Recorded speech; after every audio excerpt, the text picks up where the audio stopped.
Hey everybody, welcome back. I'm continuing my quest to string 300 rackets at home in 2025 with racket number 131 on the year.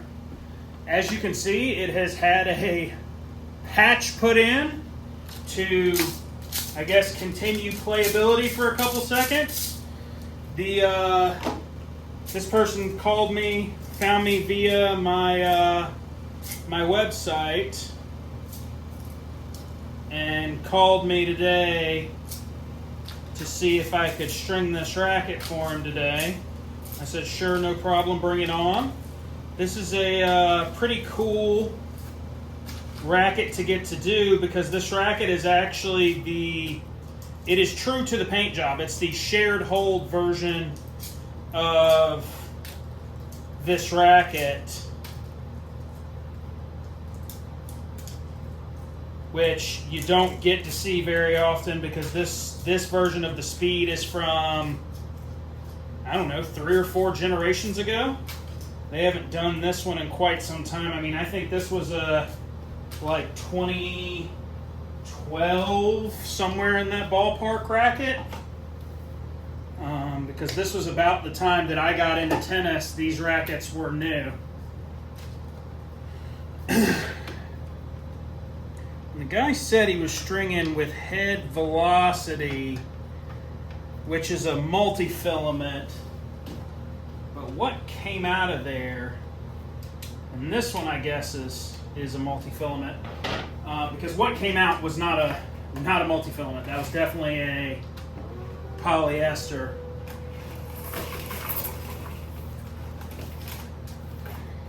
Since this person is actually actively waiting outside, I won't string this one piece and run the box pattern on it because it'll take me just a hair longer to honestly remember the box pattern, because it has to be done a certain way to get all of the strings to not have any layovers or anything.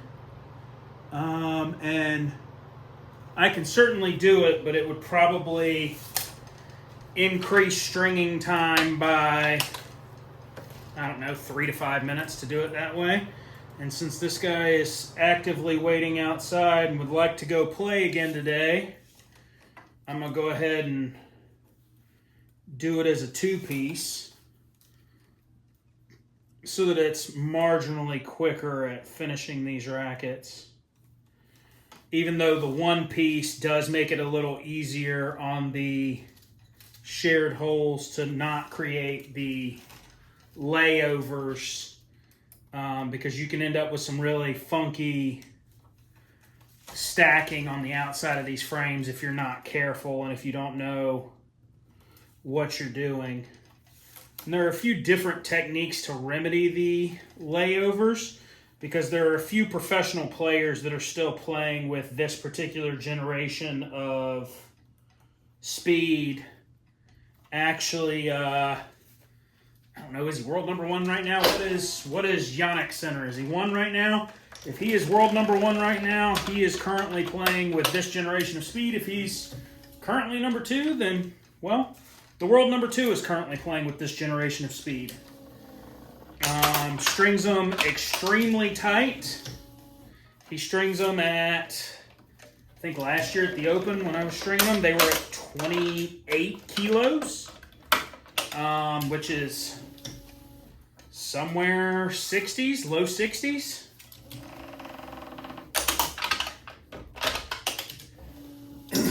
Which is, by current tour standards, pretty tight. I mean, even your other men, like your Alcaraz and other big hitters, are really still only like mid-50s. And you do have some outliers, like you got TFO that's typically running low 40s. You got your Adrian Manarino that's usually like 9, 10, 11 kilos. So he's somewhere in the ballpark of like 20, 25 pounds. But most of your players, I would say, are somewhere ballpark 48 to 52. Well, I'd say that 48 to like 54, because you get a lot of 24, 23 on the tensions. So like I said, this racket has a tendency to get out of line on these holes here. So what you'll do is you'll take an awl and pop it in so it forces it into the bottom channel. And then when you got that down there, you'll do the same thing at the top. You'll take an awl, kind of stick it in there, that forces it into the bottom again.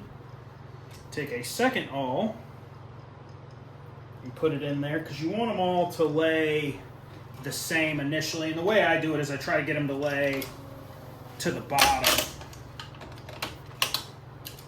so that my crosses just kind of stack over the top of it.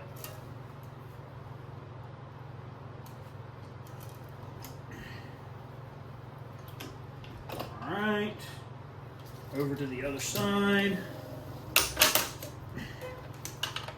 And same procedure once I get back to the shared holes. You really just need a couple awls to just kind of sit in there to get the string to lay in the correct spot.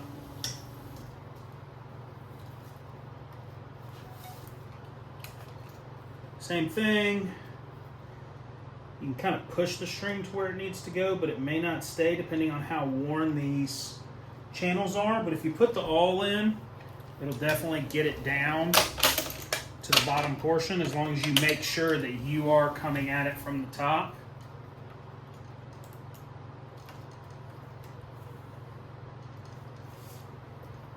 Same thing up here. Put it in the top.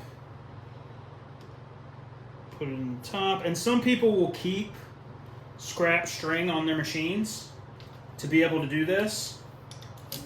Your thicker, like your super thick 4G works great for using as a scrap string to kind of create that same awl effect to keep the string down.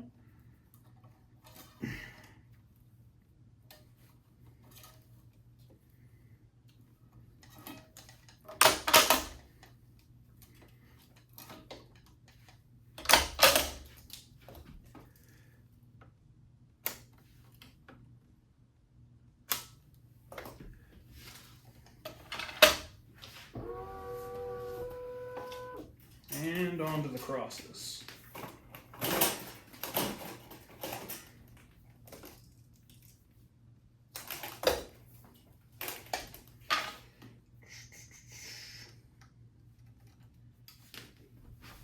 Hold on to the tail here.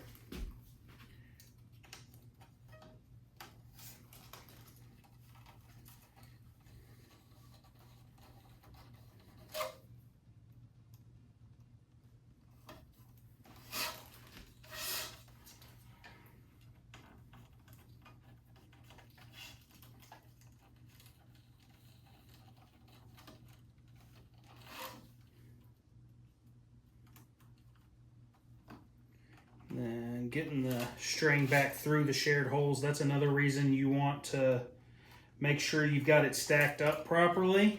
It's because if you don't, those shared holes can get kind of blocked off, particularly if one side's up and the other side's down. Kind of ends up with the string coming across the grommets. So you can end up with difficulty getting the string back through to the other side, which I'm currently having here for no real reason other than it's trying to come from the top. There we go.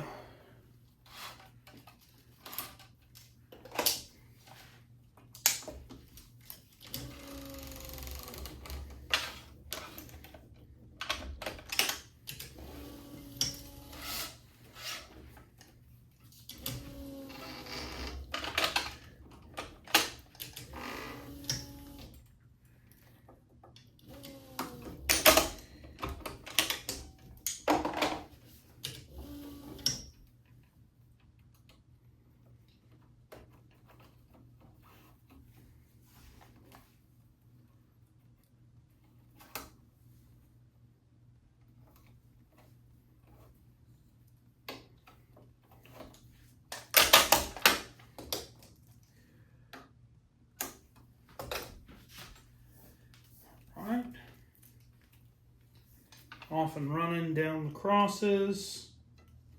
I got the first 3 in and tied off.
All right, back to the shared holes at the bottom, and they're not awful.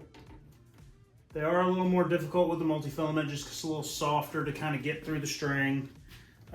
Gut's not great with these either. It's definitely easier with a polyester.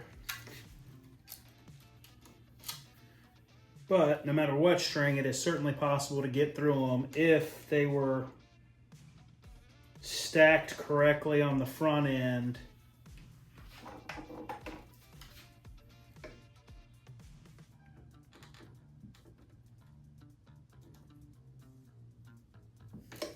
I don't truly know why I'm having such a difficulty getting through it today, because I can see from the outside that it is 100% stacked correctly.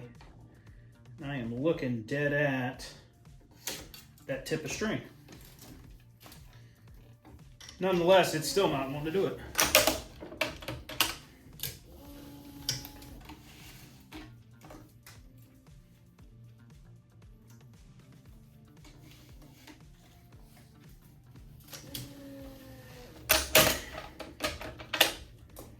Don't know if I actually mentioned at the start of this video. Racket strung at 55. Client said, I asked him what tension. He said 54 to 56. So I split the difference.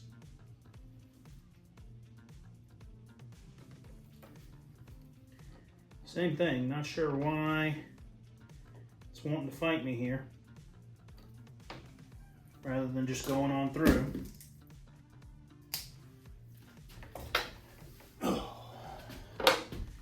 Give it a little Vaseline here to kind of lubricate the end, make it slide in a little easier. Typically works, you know, cuts that resistance. There we go.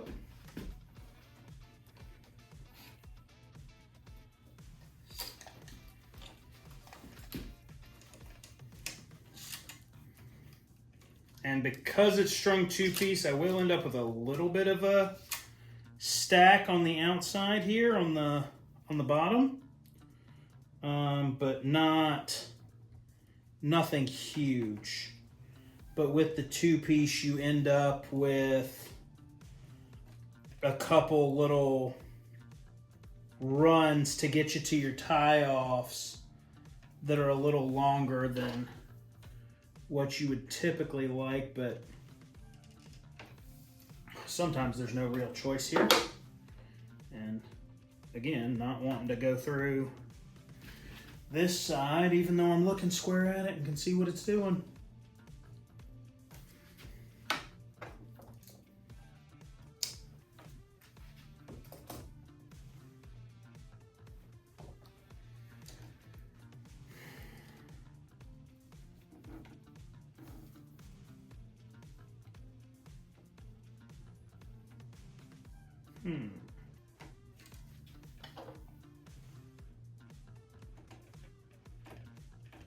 There we go.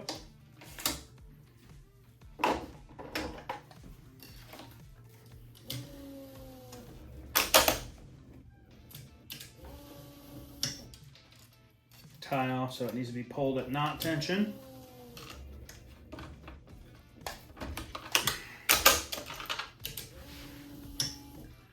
You'll end up again, because it's 2-piece, you'll end up with a run up to this tie off here. Because if you did it 1-piece, you only end up tying off once at the bottom, and you end up tying off once at the top, so your runs end up shorter too, to keep everything nice and neat on the outside of the frame. These frames really are really cool and really clean looking if you run that special box pattern to get them to line up just right, but didn't want to do that today to try to save some time. And I would still suspect this was not my overall fastest effort on a racket anyway. I would suspect this one still took a little more time anyway, primarily due to the shared holes. Kind of got a baseline time because you can only go so much slower, you know, weaving, and you can only go so, your timing can only be so different on your mains as a whole, but I'm sure it was a hair slower today.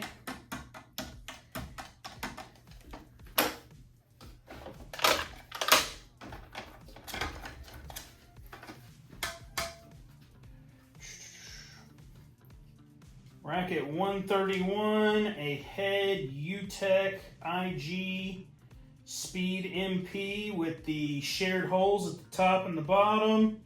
You end up with a little, there's a nice little stack there, and nice little stack there. Everything lines up and lays over the way it's supposed to.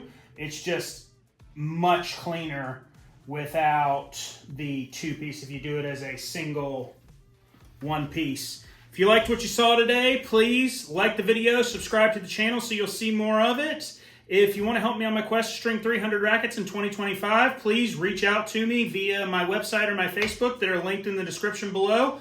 I'd love to string some rackets and make a video for you. Thanks for watching. See you next time.